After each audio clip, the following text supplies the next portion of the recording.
लोकसभा चुनाव 2024 का काउंटडाउन चल रहा है। अब की बार कैसा है चुनावी माहौल, इसी को लेकर हम न्यूज तक पर लेकर आए हैं एक स्पेशल सीरीज देश किसका।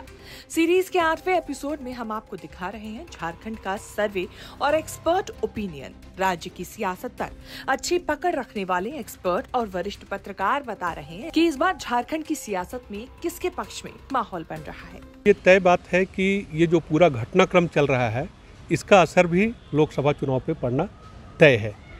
और झारखंड की लड़ाई बीजेपी भी जानती है, जेएमएम भी जानते हैं कि यहाँ पे आदिवासी नैरेटिव की लड़ाई चल रही है कि कौन आदिवासियों के पक्ष में है और कौन आदिवासियों के खिलाफ में है। खिलाफ तो कोई भी नहीं है, लेकिन एक दूसरे के पक्ष में ये बात जो है गढ़ने की कोशिश हो रही है। आप देखेंगे कि नरेंद्र मोदी पिछले 15 नवंबर को यहाँ पे आए थे। अभी भी कार्यक्रम तय हुआ था, कार्यक्रम रद्द हो गया, धनबाद में होना था कार्यक्रम। पिछले साल 2023 में विजय संकल्प रैली की शुरुआत 3, 4, 5 जनवरी था मेरा ख्याल है, चाईबासा से शुरुआत हुई थी। तो ये बीजेपी उन क्षेत्रों में फोकस कर रही है और बीजेपी का ये मानना है कि हम आदिवासी सीटें या आदिवासियों के प्रभाव वाली सीटें, केवल उसकी दृष्टि में लोकसभा चुनाव नहीं है, लोकसभा के साथ विधानसभा के चुनाव भी होने हैं, बाद में होने हैं या साथ भी हो जाए, जो परिस्थितियां बन रही हैं। तो बीजेपी का फोकस है कि कैसे आदिवासी वोटरों को मोटिवेट किया जाए अपने पक्ष में। बाबूलाल मरांडी इसलिए बीजेपी की मजबूरी थी कि बीजेपी के पास कोई इस कद का नेता नहीं था। पिछले चुनाव में जब यहाँ से सत्ता से बाहर हुई बीजेपी, तब उसने ये महसूस किया कि इस राज्य में आदिवासी लीडरशिप चलेगी और एक मजबूत सशक्त आदिवासी चेहरा चाहिए। बेशक बाबूलाल मरांडी से बेहतर चॉइस नहीं थे बीजेपी के पास। और आपको याद होगा कि चुनाव संपन्न होने के लगभग 1 महीने के बाद जो है बाबूलाल मरांडी, उनकी पूरी पार्टी का विलय हो गया बीजेपी में। और बाबूलाल मरांडी अपने हिसाब से कोशिश भी कर रहे हैं। रही बात कि इस लोकसभा चुनाव में क्या स्थितियां बनने वाली हैं, तो मैं ये ऑन ग्राउंड लेवल पे जो तैयारियों की बात है, तो बीजेपी निश्चित तौर पर 20 दिखती है तैयारियों में। उसकी एक स्ट्रैटेजी दिखती है लोकसभा वार। जिस तरीके से वो तैयारियां दिख रही हैं, जिस तरीके से संगठन के स्तर पर गतिविधियां दिख रही हैं, वो बाकी दूसरी पार्टियों में नहीं दिख रही है, उसकी कमी है। तो तैयारियों के लिहाज से बीजेपी मुझको स्कोर करती हुई दिखती है आज की स्थिति में। ऐसे भी पिछले लोकसभा चुनाव में 14 में से 12 सीटें राजग गठबंधन की, 11 बीजेपी के पास, 1 आजसू के पास था। और इस बार उसने तय किया है कि 14 में से 14 सीटों का लक्ष्य तय किया है। तो लक्ष्य तय करना अलग बात है। तो बीजेपी प्लस तो थी ही पिछले चुनाव में, और उसकी चुनौती यही है कि हम उस स्थिति को कैसे बरकरार रख पाएँ, वो स्टेटस कैसे कायम रख पाएँ। अगर 12 भी कर लेती है बीजेपी, 12 फिर वापस हासिल कर लेता ही है, तो मुझे लगता है ये उसकी बड़ी सफलता मानी जानी चाहिए। इससे पहले 2019 के लोकसभा चुनाव में बीजेपी ने झारखंड में 51.6% वोट शेयर के साथ 11 सीटें जीती थी। कांग्रेस को 1 सीट मिली थी और वोट शेयर 15.8% रहा था। जेएमएम और एजेएसयू ने भी 1-1 सीट जीती थी। जहां जेएमएम का वोट शेयर 11.7% रहा, तो वहीं एजेएसयू को 4.4% वोट मिले। देखिए, पार्टी लेवल पर अगर जाएंगे तो एक बीजेपी मजबूत दिखती है और दूसरी तरफ झारखंड मुक्ति मोर्चा मजबूत दिखती है। 2024 इसलिए भी अहम है कि लोकसभा चुनाव के साथ साथ यहाँ विधानसभा चुनाव भी होने हैं। तो लोकसभा चुनाव में इंडिया वर्सेस भारत वाली जो तस्वीर उभर कर आएगी, हालांकि उसमें इंडिया वाली सिचुएशन जो है वो अभी तक दिखी नहीं है कि वो उनके मुखिया कौन होंगे, किनके लीडरशिप में चुनाव पर जाएंगे। इतना ज़रूर है कि इंडिया फोल्डर में हेमंत सोरेन अपने आप को एडजस्ट करने की कोशिश कर रहे हैं। बहरहाल अगर इंडिया गठबंधन बन जाती है तो शायद बीजेपी के लिए थोड़ी मुश्किलें ज़रूर हो जाए, क्योंकि झारखंड मुक्ति मोर्चा यहाँ एक बहुत बड़ा फैक्टर निकल कर सामने आया है, जो 2019 के जो चुनाव संपन्न हुए थे उस दरमियान। ये ज़रूर है कि झारखंड में दोनों चुनावों को अलग अलग देखा जाना चाहिए। लोकसभा चुनाव के मुद्दे अलग होते हैं, विधानसभा चुनाव के मुद्दे अलग हैं। लोकसभा चुनाव में जो पार्टियां अपर लेवल पर होती है या जो ज़्यादा बड़ी पार्टियां हैं, ज़्यादा सीटें हासिल करती हैं, ये ज़रूरी नहीं कि विधानसभा चुनाव में भी वो उतनी ही सीटें या उतनी ही कामयाबी उन्हें मिले। क्योंकि मुश्किल यहाँ ये है कि बहुतायत जो आदिवासी और मूलवासी वोटर्स हैं झारखंड के, वो विधानसभा चुनाव में स्थानीय मुद्दों को चुनते हैं और लोकसभा चुनाव में वो राष्ट्रीय मुद्दों की तरफ डाइवर्ट हो जाते हैं, उनकी तरफ कन्वर्ट हो जाते हैं। तो राष्ट्रीय पार्टियों के पास झारखंड के मुद्दे कितने हैं? एक सवाल यह भी उभर रहा था कि राहुल गांधी जब अपनी भारत जोड़ो अभियान यात्रा के तहत जब झारखंड की ज़मीन से गुजरेंगे तो वो कितना प्रभावी साबित होंगे झारखंड की या लोकसभा चुनाव में झारखंड के लिए, कांग्रेस पार्टी के लिए।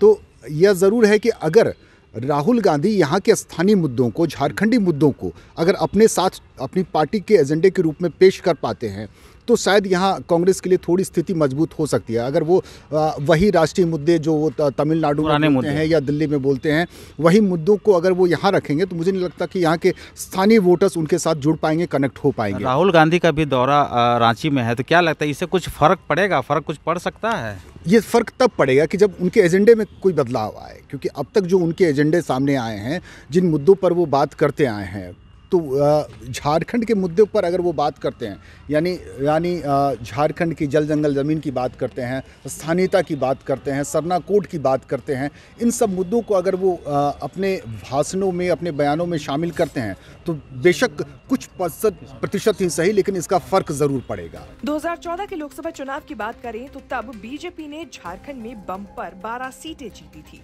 बीजेपी का वोट प्रतिशत 40.7% रहा था। वहीं 2014 में 2 सीटें जेएमएम के खाते में गई थी। जेएमएम का वोट शेयर 9.4% रहा था। झारखंड बिल्कुल अलग स्टेट है। यहाँ पर लोकसभा चुनाव को लेकर के अगर देखा जाए तो लोकसभा चुनाव में यहाँ पर सबसे बड़ा फैक्टर होता है वो ट्राइबल सीट को लेकर के, क्योंकि मतलब संख्या बल ज़्यादा है, इस वजह से वो ज़्यादा प्रभावकारी होता है। और इन वजहों से अगर आप देखिए तो अब दोनों तरफ से, चाहे एनडीए का हो चाहे इंडिया का हो, दोनों जो है वो फोकस कर रहे हैं ट्राइबल वोटर्स पर। आप देखिएगा कि इससे पहले गृह मंत्री जी का भी जो चुनावी दौरा ये हुआ था दौरा, तो उसमें संथाल परगना और ये कोल्हान का जो चाईबासा का जो क्षेत्र था, और आप पूरे झारखंड में देखिएगा, अगर विधानसभा सीट वाइज देखिएगा तो करीबन 28 सीटें हैं। 28 में 26 जो है बीजेपी हारी हुई है, मात्र 2 सीट है जिस पर बीजेपी को जीत हो सकी। तो जो ट्राइबल सीट है उस पर पूरी तरह से फोकस है एनडीए, और प्रधानमंत्री जी का भी पूरा फोकस है। लोकसभा क्षेत्र को लेकर के उनकी जो अपनी स्ट्रेटजी है वो उसी तरह से है। पहले लोकसभा का चुनाव होगा, उसके बाद विधानसभा का चुनाव होगा। लोकसभा चुनाव में अभी भी जो 14 में से 12 सीटें जो है जो एनडीए फोल्डर में है, 2 सीटें जो है इंडिया के फोल्डर में है। तो बीजेपी का ये रणनीति है लोकसभा में कि भाई 14 के 14 सीटें जो है हम इस बार जीत करके जाएं, और वहाँ पर ट्राइबल फैक्टर सबसे बड़ा फैक्टर होगा। और इसमें नो डाउट हेमंत सोरेन ने भी बहुत काम किया है ट्राइबल को लेकर के, और बीजेपी भी है कि उसको लेकर के पूरी अपनी तैयारियां शुरू कर दी है। और उसी तैयारियों के निमित्त जो है वो आपको बाबूलाल मरांडी जी को अध्यक्ष बनाया जाना उसी स्ट्रेटजी का हिस्सा है। और बाबूलाल मरांडी जी नो डाउट पिछले जब से वो अध्यक्ष बने हैं उसके बाद से उनका तूफ़ानी दौरा चल रहा है। वो एक जगह स्थिर नहीं बैठे हुए हैं, वो पूरा गांव कस्बा पूरा दौरा कर रहे हैं, और नो डाउट उसका भी एक प्रभाव धीरे धीरे पड़ रहा है। फिर सेंट्रल गवर्नमेंट की भी स्कीम्स सब आप देख रहे होंगे, अभी अखबारों के भी माध्यम से बहुत सारे स्कीम्स भी आ रहे हैं। तो पूरी तरह से फोकस्ड है गाँव का। शहरी क्षेत्र तो ऐसे भी बीजेपी का पलड़ा हमेशा से भारी रहता है। तो शहरी क्षेत्र के वोटर्स जो है वो तो वोट जो है वो बीजेपी या एनडीए फोल्डर को मिलेगा ही। रहा वो ट्राइबल सीट हुआ ही डिसाइडिंग, और मतलब वो बहुत प्रभावशाली होने जा रहा है। झारखंड में हुए 2019 के विधानसभा चुनाव की बात करें तो तब बीजेपी ने 25 सीटें जीती थी। बीजेपी का वोट शेयर 34.10% रहा था। कांग्रेस को 33.99% वोट शेयर के साथ 6 सीटें मिली थी। इस चुनाव में सबसे ज्यादा 30 सीटें स्थानीय पार्टी झारखंड मुक्ति मोर्चा ने जीती थी, यानी कि जेएमएम ने जीती थी। जेएमएम का वोट शेयर 37.47% रहा था। 2014 के विधानसभा चुनाव की बात करें तो बीजेपी ने सबसे ज्यादा 37 सीटें जीती थी। बीजेपी का वोट शेयर 35.16% रहा था। उसके बाद 19 सीटें झारखंड मुक्ति मोर्चा ने जीती थी। जेएमएम का वोट शेयर 20.93% रहा था। कांग्रेस को 6, जेवीएम को 8 और एजेएसयू को 5 सीटें मिली थी। देखिए, सीट के मामला में तो अभी देखिएगा बीजेपी का सबसे बड़ा पर्दा भारी है, क्योंकि झारखंड का स्थानीय मुद्दा है और जितना काम मैंने राज्य सरकार ने काम किया है उसको प्रचार प्रसार में कमी आई है।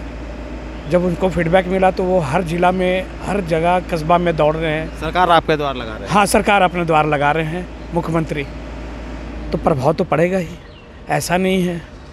और जो बीजेपी है करीब 2 साल से तैयारी कर रही है, लेकिन इन्होंने अभी 6 महीना से तैयारी स्टार्ट किया है। तो जो तैयारी करेगा उसका फल तो मिलेगा।